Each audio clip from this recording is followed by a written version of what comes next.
Channel पे मैं सुभाष जयपाल आपका एक बार पुनः स्वागत करता हूं।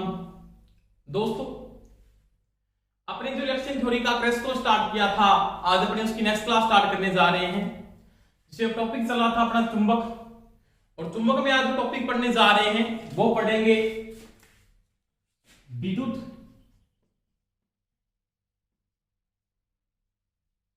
चुंबकीय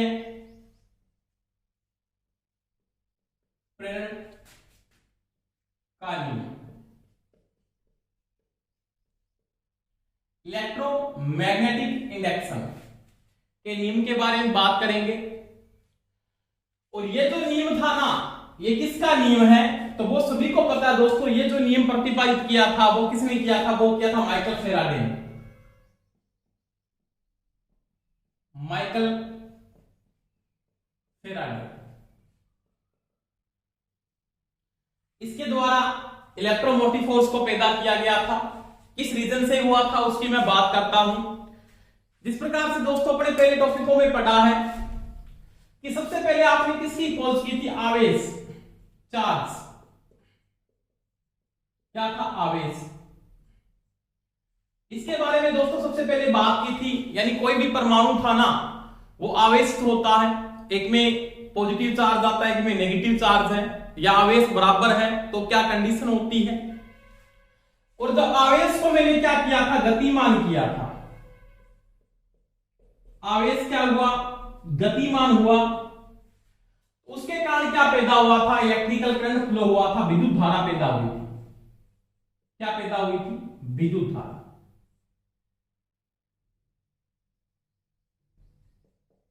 या इलेक्ट्रिकल करंट पैदा हुआ था, यानी आई पैदा हुआ था।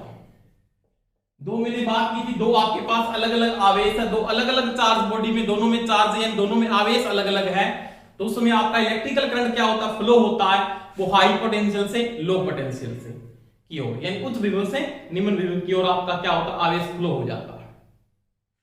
और जब आवेश चलता है ना तो क्या प्रवाह होती है? विद्युत धारा पैदा होती है। इसके बाद अपने चुंबक में टॉपिक में पढ़ा था कि कोई भी चालक है, यानी मेरे पास ये कोई भी कंडक्टर है, ये चालक है। क्या दोस्तों? ये चालक है। और इस चालक से मैं अगर इस चालक में धारा प्रवाह करता हूं, क्या प्रवाह करता हूं? धारा। इस चालक में आपने क्या प्रवाह की दोस्तों? धारा को फ्लो कर दिया। और जब धारा फ्लो की तो इसके चारों ओर चुंबकीय प्रेरण के नियम के कारण इसके चारों क्या बनता? चुंबकीय क्षेत्र बनता है, या इलेक्ट्रिकल क्षेत्र बन जाता है। इस प्रकार से चुंबकीय क्षेत्र पैदा होता है ऐसे, जो इस प्रकार से क्या होता दोस्तों? रोटेट होता है। यानी विद्युत धारा से क्या पैदा हुआ था? चुंबकीय क्षेत्र पैदा हुआ। क्या पैदा हुआ? चुंबकीय क्षेत्र, जिसके बीच में के वैज्ञानिक आए। यहाँ पे आवेश में कूलम का ला लागू हुआ। आपका कूलम का नियम आपने पढ़ लिया है पिछले वीडियो में, अगर नहीं पढ़ा है तो पिछले वीडियो आपसे क्रम से पढ़ सकते हो। आवेश में जैसी गति होती है तो विद्युत धारा फ्लो होती है, जिसमें आपने पढ़ा होगा ये भी कि जो इलेक्ट्रिकल वर्क पढ़ा आपने, तो इसमें पढ़ा था आपने यहाँ पे W V और Q, इन तीनों का मैंने संबंध वहां पे आपको करवाया है। तो दोस्तों, जैसी विद्युत धारा प्रवाह किसी चालक में की जाती है तो उसके चारों क्या बनता है? चुंबकीय क्षेत्र, या इलेक्ट्रिकल क्या बनता है? सॉरी, मैग्नेटिक क्या बनता है? फील्ड बनता है, चुंबकीय क्षेत्र पैदा होता है। इसके बीच में बहुत से वैज्ञानिक आए, बहुत से चले गए, क्योंकि आदमी है ना वो संतुष्ट नहीं होता, संतुष्ट होना भी नहीं चाहिए। अगर आप सिंपल बात है, आज आप लाइनमैन लग जाते हो, टीएस लगते हो, टेक्निकल हेल्पर लग जाते हो बिजली बोर्ड के अंदर, तो आप संतुष्ट ना हो, क्योंकि संतुष्ट हो गया वो कोई आदमी नहीं है। लालसा आपकी बड़ी होनी चाहिए। आप छोटी जॉब से बड़ी जॉब की ओर बढ़ सकते हो। आज आप टीएचओ, कल से आप जेएन बन सकते हो, एएन बन सकते हो, एक्शन बन सकते हो, एससी बन सकते हो। आप में क्वालिटी होनी चाहिए। आपको मेहनत करनी पड़ेगी दोस्तों। कुछ पाने के लिए कुछ खोना भी पड़ता है, रात दिन मेहनत करनी पड़ती है, वो आपको करनी पड़ेगी। तो वही बात है, बीच में बहुत सी वैज्ञानिक आए, बहुतों ने प्रयोग अपने अपने प्रयोग समझाए। कोई आवेश को मेंटेन किया, आवेश जब गतिमान हुआ तो धारा फ्लो हुई, और जब धारा प्रवाह हुई तो चुंबकीय क्षेत्र हुआ। तब क्या हुआ कि इसके बीच में वापस कंडीशन ये आई कि विद्युत धारा से क्या बन रहा है? चुंबकीय क्षेत्र बन रहा है। क्या बन रहा है? चुंबकीय क्षेत्र। यानी किसी चालक में अगर मैं विद्युत धारा प्रवाह करता हूं ना तो क्या बनता है, चुंबकीय क्षेत्र बनता है। अब वो क्या कहता है कि चुंबकीय क्षेत्र से क्या धारा उत्पन्न होती है क्या, ये भी प्रयोग करके देखना पड़ेगा कि मैं किसी चुंबकीय क्षेत्र के अंदर धारा पैदा कर सकता हूं, क्या चुंबकीय क्षेत्र से धारा पैदा हो सकती है। तो और वही नियम आपका किसका नियम है, विद्युत चुंबकीय प्रेरण का नियम है, जो किसने समझाया था, माइकल फैराडे। किसने समझाया दोस्तों, माइकल फैराडे। यानी सबसे पहले आपने आवेश की बात की, आवेश जब गतिमान हुआ तो धारा पैदा हुई, धारा प्रवाही चालक में चुंबकीय क्षेत्र बना। अब वो कहता चुंबकीय क्षेत्र से क्या वापस धारा पैदा हो सकती है। अगर विद्युत धारा से चुंबकीय क्षेत्र पैदा होता है, विद्युत धारा से चुंबकीय क्षेत्र पैदा होता है, तो क्या चुंबकीय क्षेत्र से धारा पैदा हो सकती है, तो हो सकती है दोस्तों। और उसको नियम को जो प्रतिपादित किया था वो किसने किया था, वो क्या दोस्तों, माइकल फैराडे। किसने किया था, माइकल फैराडे। अब देखो, अब ये माइकल फैराडे का नियम क्या कहता है उसके बारे में दोस्तों क्या करता हूं, बात करता हूं। माइकल फैराडे के नियम के अनुसार, किसके नियम के अनुसार, माइकल फैराडे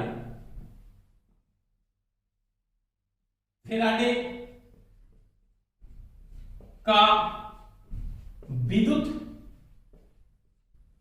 चुंबकीय प्रेरण का नियम,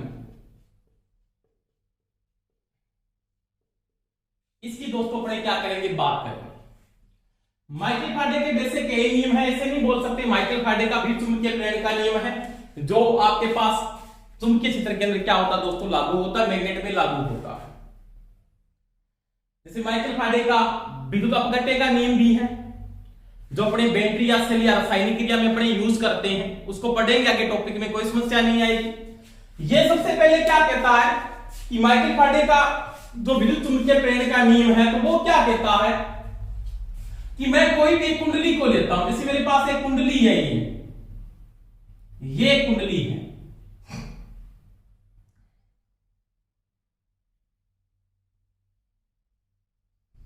क्या है, कुंडली, कि मेरे पास ये एक चालक का ये लूप है या कुंडली है, मान लिया कि ये कुंडली है, इसके साथ मैं एक मीटर लगाता हूं, एक मैंने मीटर लगा दिया, इसका बीच में 0 होता है, इधर भी प्रक्षेप होता है इसका, इधर भी होता है, तो ये मीटर सभी को पता, आपको धारा का संकेत बताता है कि धारा है या नहीं।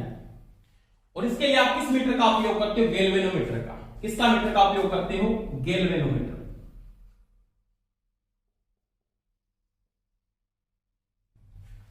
अब गैल्वेनोमीटर यह बताएगा कि धारा प्रवाह हो रही है या नहीं हो रही। इसके पूरे नियम को अपने क्रम से समझेंगे। अब ये गैल्वेनोमीटर का संकेत अगर ऐसे फ्लो होता है ना, गैल्वेनोमीटर का संकेत अगर ऐसे है, अगर गैल्वेनोमीटर की सुई ऐसे प्रवाह हो रही है, ऐसे, तो धारा ऐसे फ्लो हो रही है प्लस से माइनस की ओर। समझ में आई मेरी बात। अगर आप धारा की दिशा बदल देते हो, कि आपने धारा की दिशा दोस्तों आपने ये कर दी, मान लिया क्या कर दी, प्लस इधर कर दिया, माइनस इसका प्रक्षेप भी दोस्तों क्या हो जाएगा, इधर हो जाएगा ऐसे। तो ये कहता धारा इधर से फ्लो हो रही है प्लस से माइनस की ओर। अब इसमें कोई करंट नहीं है स्टार्टिंग के समय, इसमें कोई धारा फ्लो नहीं हो रही, कोई धारा नहीं। आपने कुंडली के साथ गैल्वेनोमीटर को क्या कर दिया, जोड़ दिया। क्या गैल्वेनोमीटर में बैटरी होती है, कोई बैटरी नहीं। आपने धारा का संकेत लेने के लिए आपने गैल्वेनोमीटर को आपने जोड़ दिया। अब जैसे ही आपने मीटर को जोड़ दिया, एमीटर को मान लिया, एक एम्पीयर मापी है, एक धारा मापी यंत्र को मैंने यहां पे जोड़ दिया है। अब क्या करता हूं, एक चुंबक लेता हूं, मैग्नेट।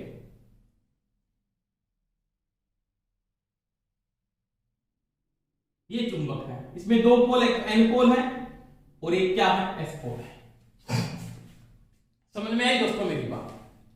अब मैंने एक चुंबक के टुकड़े को यहां पे स्थिर रख दिया, ये स्थिर है, यहां पे क्या है, स्थिर। तो इस चुंबक के टुकड़े से बहुत सी बलरेखाएं ऐसी गुजर रही है, बहुत सी बलरेखाएं गुजर रही है, ऐसे ऐसे बहुत सी बलरेखाएं यहां से गुजर रही है। और ये 2 बलरेखाएं है ना, ये 2 बलरेखाएं, 2 बलरेखाएं इस कुंडली को क्या कर रही है दोस्तों, काट रही है। क्या कर रही है, काट रही है। आपने इसको स्थिर कर दिया, ये बलरेखाएं दो चुंबकीय बलरेखाएं इनको क्या कर रही है दोस्तों, काट रही है, या इनका क्या कर रही है, छेदन कर रही है। तो वो ये कहता है यहाँ पे जो आई का जो मान है वो कितना है, इसमें कोई संकेत नहीं आ रहा, तो आई का मान यहाँ पे दोस्तों क्या है, शून्य है, कोई धारा पैदा नहीं हो रही, कोई धारा पैदा नहीं हो रही। अब क्या करता है ये कि मैं इस कुंडली को मैं क्या करता हूं, बाद में इस कुंडली को मैंने यहां पे लिया,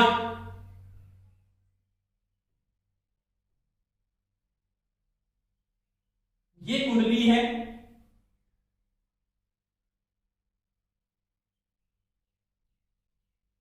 इसके साथ ये भी मीटर लगा हुआ है, ये इसका संकेतक है। अब मैं क्या करता हूं, इस चुंबक को, ये चुंबक का जो टुकड़ा है ना, ये चुंबक का टुकड़ा, इसको मैं इसके नजदीक लेके जाता हूं, ऐसे क्या लेके जाता हूं, नजदीक, ऐसे। यानी चुंबक का टुकड़ा पहले यहां पे था, आराम से सुनना बात, पूरा सिस्टम कन्वर्ट होगा, कोई दिक्कत नहीं आएगी, बिल्कुल समझ में आ जाए क्या हो रहा है यहां पे, पूरा डिटेल से समझाऊंगा, कोई समस्या नहीं होगी। इस चुंबक के टुकड़े को मैं इसके जब नजदीक लेके जाता हूं, ऐसे नजदीक लेके जा रहा हूं ऐसे, तो ये बलरेखाओं की मात्रा ये क्या करेगा, बढ़ेगी, ऐसे धीरे धीरे बढ़ेगी। पहले 2 थी, 2 के बाद 3, 3 के बाद 4, 4 के बाद 5, तो वो ये कहता बलरेखाओं की मात्रा पहले कितनी कट रही थी, 2 कट रही थी, उसके बाद 3, उसके बाद 4, उसके बाद 5, उसके बाद 6। तो वो ये कहता है इसमें मूवमेंट आता है, वो जैसे ही देखता है ना, इस मीटर में देखता है, एक धारामापी में जैसे ही वो देखता है, इसमें मूवमेंट आता है और ये धारा को दिखाता है, ये संकेत देता है कि करंट फ्लो हुआ, क्या उत्पन्न हुआ चालक में, धारा। तो वो ये कहता है यहां पे I = 0 नहीं है, I = 0 नहीं है। इसका मतलब इसमें कुछ ना कुछ क्या हुआ दोस्तों, करंट फ्लो हुआ था। क्या फ्लो हुआ था, धारा इसमें कुछ ना कुछ क्या हुई थी, फ्लो हुई थी। समझ में आ रही दोस्तों मेरे बात। तो वो यहां पे क्या कह रहा है, इस चालक को, इस चुंबक को जैसे मैं इसके नजदीक लेके गया तो बलरेखाओं में क्या हुआ, बदलाव हुआ है, चुंबकीय क्षेत्र में क्या हो रहा है, चेंजिंग आई है। पहले 2 कटी, उसके बाद 3, 4, 5, 6, उनका मान क्या हो रहा है, बदल रहा है। और उसने देखा तो माइकल फैराडे चौंक जाता है एकदम से, वो सोचता है इसमें करंट फ्लो, उसका रीजन क्या था कि इसके नजदीक लेके गया, इसमें करंट फ्लो हुआ है। अब क्या करता है वो, इस कुंडली को, इस कुंडली के, ये कुंडली थी मेरे पास,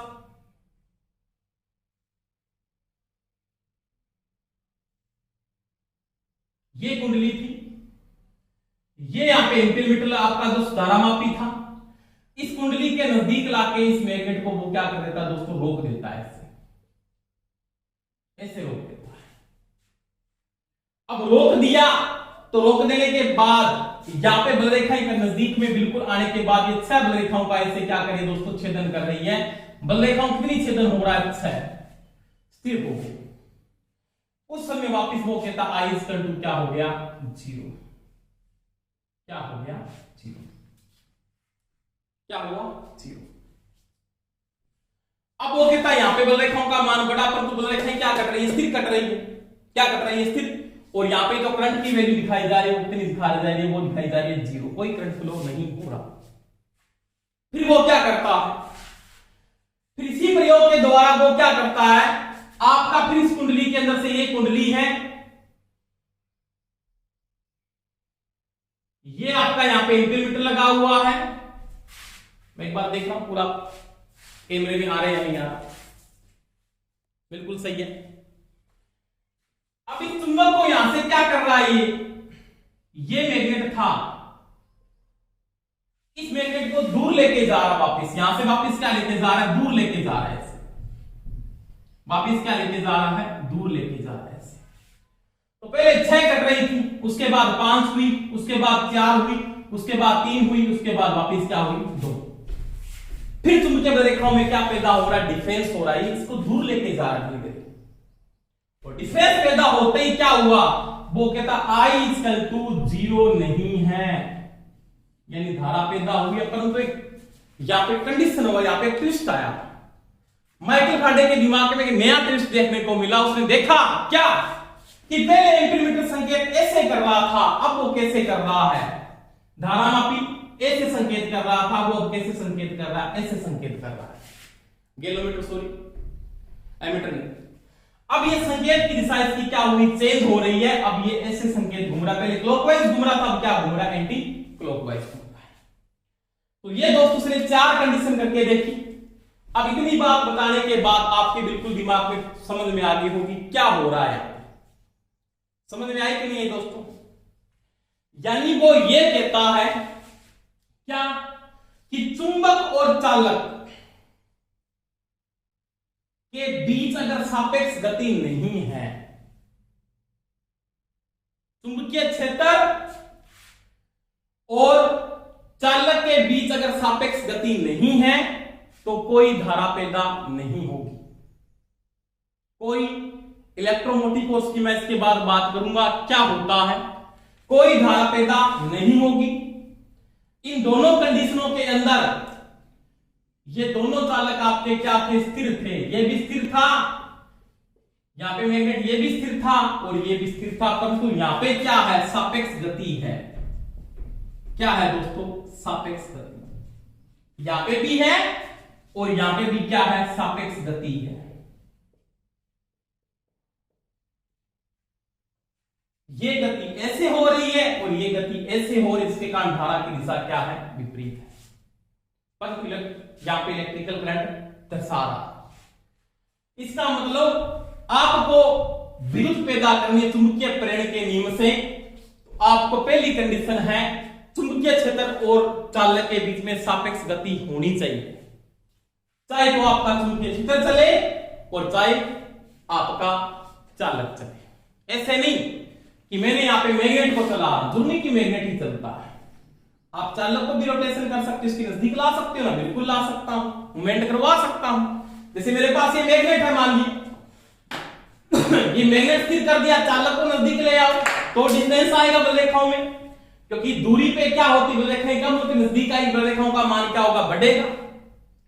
तो चाहे तो चालक गति करे, चाहे कौन करे, चुंबकीय क्षेत्र गति करे। अगर दोनों में से एक चीज गति करती है तो धारा दोस्तों क्या होती है, पैदा हो जाती है। धारा का मान I=0 नहीं होता, उस समय करंट का मान होगा। समझ में आई दोस्तों मेरी इतनी बात, या कोई समस्या है तो बताएं मेरे को कमेंट करके, सर ये हमारे समझ में नहीं आ रही बात। देखो इसके बाद तो ये मैंने बात की थी कि जैसे आपके पास डिफरेंस आ रहा है या चुंबकीय क्षेत्र है, उसमें जैसे डिफरेंस आता है तो आपके पास क्या होता है दोस्तों, धारा फ्लो हो जाती है। अब देखो इसके बारे में बात करता हूं इसके आगे में कि चुंबकीय क्षेत्र है ना, वो ही क्या है, चुंबकीय फ्लक्स है। क्या है, चुंबकीय फ्लक्स। यानी आपने पढ़ा होगा इलेक्ट्रिकल फ्लक्स, आपने पढ़ा होगा फाई। क्या पढ़ा है दोस्तों, फाई इलेक्ट्रिकल फ्लक्स। ये इलेक्ट्रिकल फ्लक्स, जैसे आपके पास कोई भी ये सर्कल बना हुआ, इसमें इलेक्ट्रिकल फ्लक्स को मैंने समझाया पिछली वीडियो में। ये इसका एरिया में यहाँ पे जो डिस्टेंस होता है इससे, इसके साथ ये डिस्टेंस आता है। जैसे ये आपका इलेक्ट्रिकल फ्लक्स है, ये इसका क्या एरिया, तो यहाँ पे जो इलेक्ट्रिकल फ्लक्स पैदा होता है वो किसके बराबर है, तो फाई इक्वल टू होता है यहाँ पे ई ए इनटू में कोस थीटा। क्या होता है, कोस थीटा। उसी प्रकार से मैग्नेटिक फ्लक्स, जिसको मैं फाई बी से लिखता हूं, ये आपका वैद्युतिक फ्लक्स है। क्या है, वैद्युतिक फ्लक्स है। और ये क्या है, तो ये चुंबकीय फ्लक्स है। क्या है, चुंबकीय फ्लक्स। ये चीज का ध्यान रखना। और यहां पे क्या है, ये है बी ए इंटू में कोस थीटा, बी ए इंटू में कोस थीटा। ये इसके क्या होगा दोस्तों, बराबर होगा जो आपने पढ़ा होगा टॉपिक में कि बी ए इंटू क्या होता है, ये कोस थीटा होता है। ये जो एंगल बनता है, जैसे आपके पास कंडीशन होती है ना सर्कल के अंदर, ये कोई इलेक्ट्रिकल सर्कल बनता है, फील्ड बनता है आपका, इसका तो ये आपके पास क्या है, बी है। और यहाँ पे तो इसके साथ थीटा एंगल बन रहा है, यानी थीटा एंगल जो भी इसके साथ जो थीटा एंगल बन रहा है, ये वाला एंगल, ये आपका कोस है। समझ में आ गई बात। तो वही कंडीशन यहाँ पे समझाई जा रही है कि विद्युत चुंबकीय फ्लक्स अब बी ए इंटू क्या है, कोस थीटा है। और चुंबकीय फ्लक्स है ना, वो चुंबकीय बलरेखाएं होती है। चुंबकीय फ्लक्स है वो क्या है, चुंबकीय बलरेखाएं। समझ में आ गई मेरी बात? तो ये तो है आपका चुंबकीय फ्लक्स और ये क्या है? इलेक्ट्रिकल फ्लक्स है। समझ में आ गई मेरी बात? तो ये क्या है? इलेक्ट्रिकल फ्लक्स है। तो इसके बाद देखो बात, इलेक्ट्रिकल फ्लक्स किसके बराबर है? तो वो तो है E इंटू कोस थीटा, और चुंबकीय फ्लक्स किसके बराबर है? B इंटू क्या है? कोस थीटा के बराबर है। तो आपके पास यहां पे क्या चुंबकीय रेखाएं हैं, वो क्या है? चुंबकीय फ्लक्स है। अब देखो क्या, ये भी मैंने समझाया आपको। क्या समझाया? कि मेरे पास जैसे देखो ये दो पानी की टैंकियां मान लिया, ये एक नंबर आपके पास है, और वो कितने नंबर आपके पास दोस्तों? वो 2 नंबर टंकी है, यानी एक तो 1 नंबर यूज कर रहा हूं, और एक आपके पास कितने नंबर है? 2 नंबर टंकी है। जो इसके नंबर मैं यहाँ पे 2 नंबर टंकी को यूज कर रहा हूं, ये 2 नंबर। समझ में आ गई मेरी बात? समझ में आ गई दोस्तों मेरी बात? यानी 2 पानी की टंकियां मैं यहाँ पे क्या कर रहा हूं? यूज कर रहा हूं। एक तो टंकी आपके पास 1 नंबर टंकी को यूज कर रहा हूं, एक आपके पास क्या पानी की 2 नंबर टंकी को मैं यहाँ पे यूज कर रहा हूं, और दोनों में पानी का स्तर क्या है? बराबर है। क्या है? बराबर। जैसे यहाँ पे इसके पानी का स्तर यहां तक है, इसे पानी का स्तर यहां तक है, तो क्या होगा? कोई जो चीज चलती है ना, तो वो से चलेगी हाई से लो की ओर, हाई से लो की ओर। यानी जो पानी प्रवाह होगा वो 1 नंबर से 2 की ओर। यानी इस दुनिया में कोई चीज चलती है तो अंतर होना चाहिए, डिफरेंस जरूरी। यहां पे क्या है? दोनों में पानी का ऊंचाई का डिफरेंस, जैसे मैं 2 टंकियों में बात करें तो 1000 लीटर है, दूसरी में 1000 लीटर। जैसे मैं सिंपल बात करता हूं, एक पानी में भी कितना यहां तक पानी है, ये भी टंकी आप यूज करें तो दोनों में पानी का स्तर क्या है? बराबर है। क्या पानी चलेगा? नहीं चलेगा, क्योंकि 1 नंबर और 2 नंबर की ऊंचाई दोस्तों क्या है? बराबर है। तो यहां पे कोई भी चीज क्या हो रही? नहीं चल रही, कोई चीज गतिमान नहीं है, और किसी चीज को गतिमान करवाने के लिए डिफरेंस लाना जरूरी है, अंतर होना चाहिए।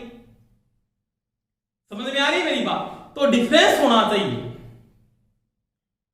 अब देखो, अगर मैं यहां पे ये कर देता कि ये तो 2 नंबर है टंकी, और ये क्या है? 1 नंबर है, और पानी का पाइप मैंने ऐसे लगा रखा है, तो पानी कैसे से होगा? 2 से 1 की ओर, 2 से 1 की ओर।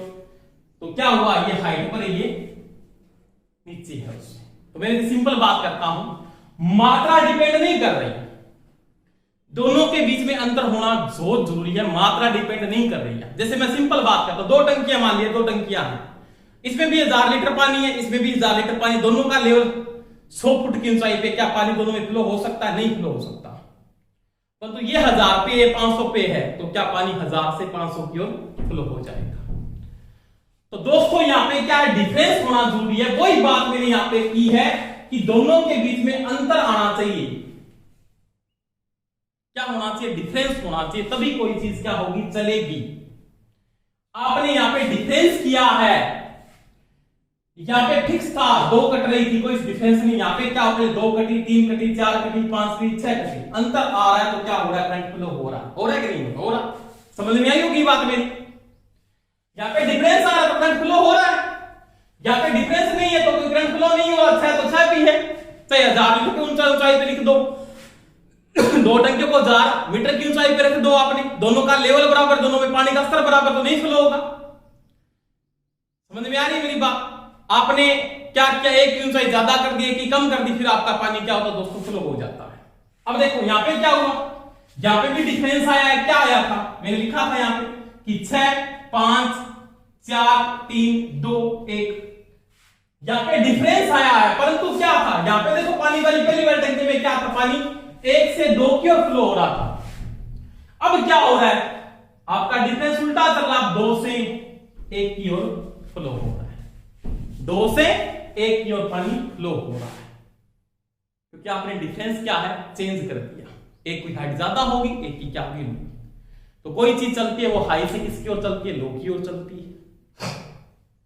इसलिए गति के लिए आपको क्या चाहिए? गति होनी चाहिए, सापेक्ष गति आपको चाहिए। यहां क्या चाहिए दोस्तों? सापेक्ष गति होनी चाहिए। और जब सापेक्ष गति होगी तो क्या पैदा होगा? विद्युत भागफल पैदा हो जाएगा। यानी पहले क्या बताई? एक नंबर बात मैं यहां पे लिख रहा हूं, साथ साथ में नोट करके जाना दोस्तों। पहली बात क्या की आपने, क्या की कि पहले मेरे पास सापेक्ष गति नहीं सॉरी चुंबकीय फ्लक्स होना चाहिए, चुंबकीय फ्लक्स के बाद सापेक्ष गति होनी चाहिए, चुंबकीय फ्लक्स व क्योंकि चुंबकीय रेखाएं वो क्या चुंबकीय फ्लक्स है, ये रेखाएं क्या चुंबकीय फ्लक्स है, चुंबकीय फ्लक्स व चालक होने चाहिए और इन दोनों के बीच में सापेक्ष गति होनी चाहिए। और सापेक्ष जब गति होगी तो क्या पैदा होगा, ईएमएफ, इलेक्ट्रोमोटिव फोर्स पैदा होगा। और तब क्या प्रेरित होगी दोस्तों, इसके बाद दोस्तों क्या प्रेरित होगी, विद्युत धारा, विद्युत धारा प्रेरित होगी। क्या होगी, विद्युत धारा प्रेरित होगी। समझ में आई दोस्तों मेरी बात। तो यही माइकल फैराडे का प्रथम नियम है। मैं नियम को समझा दिया, मैंने पूरा कॉन्सेप्ट से समझाया, आपको कोई दिक्कत नहीं होनी चाहिए। यानी जब चालक और चुंबकीय फ्लक्स के बीच सापेक्ष गति है तो इलेक्ट्रोमोटिव फोर्स पैदा होगा जिसके कारण धारा प्रेरित होती है, जिसके कारण धारा प्रेरित होती है। अब वो गति कैसे हो रही है उसके कारण धारा की दिशा भी डिपेंड करती है। तो मैंने पूरा कॉन्सेप्ट से समझा दिया, समझ में आई दोस्तों मेरी बात, आई दोस्तों बात। तो ये इसका था पहला नियम, यानी कौन सा नियम था, प्रथम नियम, यानी इलेक्ट्रोमोटिव फोर्स पैदा हो रहा है उसके कारण क्या हो रही है, धारा प्रेरित हो रही है, जो किसके बराबर होगी, E equal to BLB sin theta. जो आगे डिटेल पूरा समझाऊंगा मैं आपको, किसमें जनरेटर में पढ़ेंगे कि E equal to BLB sin theta कैसे होता है। समझ में आई मेरी दोस्तों बात। तो ये माइकल फैराडे का जो नियम है ना, ये गतिज प्रेरण का है। किसका है, गतिज, क्योंकि सापेक्ष है, इसका मतलब कौन सा प्रेरण हो रहा है, गतिज प्रेरण हो रहा है। कौन सा हो रहा है, गतिज प्रेरण, गति है यहां, क्या है, गति। तो वही बात है यहां पे, दोबारा मैं रिपीट करें, इसकी परिभाषा क्या होगी, यानी जब किसी चालक और फ्लक्स में सापेक्ष गति होती है तो इलेक्ट्रोमोटिव फोर्स इंड्यूस होता है और वो उसके कारण विद्युत धारा प्रेरित होती है, विद्युत धारा प्रवाह होती है। अब देखो, अगर सापेक्ष गति नहीं है, चाहे तो चालक चले और चाहे क्या चले, आपका चुंबकीय क्षेत्र चले, दोनों में से एक घूमना चाहिए। अगर आपको ये बोल दोनों ही चलते हैं, आपको कोई ये बोल देता है कि दोनों की गति है, दोनों की गति क्या समान है, तो क्या इलेक्ट्रोमोटिव फोर्स इंड्यूस होगा, नहीं होगा दोस्तों, क्योंकि गति में डिफरेंस आना चाहिए। वही बात करेंगे इसके सेकंड नियम के, इसका द्वितीय नियम क्या बोलता है उसकी मैं बात करूंगा। यहां पे देखो आराम से, इसका सेकंड लॉ कहता है E, सेकंड लॉ इसका क्या कहता है वो देखो। अब मैं इस सिंबल को पहले धीरे धीरे, अब इसको मैं तीव्र से नजदीक लाता हूं, तेज गति से नजदीक लाता हूं, ऐसे एकदम से। क्या हुआ, 2 के बाद क्या हुआ, 6 हुआ, 2 के बाद 6 हुआ, एकदम से। नजदीक आने के बाद क्या हुआ, 2 पे था ना, 6 पे था, एकदम से क्या हुआ, 2 हुआ। गति तेज है, स्पीड ज्यादा है, तो इलेक्ट्रोमोटिव फोर्स इंड्यूस क्या होगा, ज्यादा होगा, क्योंकि E इक्वल टू क्या होता है, d फाई बटा dt, d फाई बटा dt।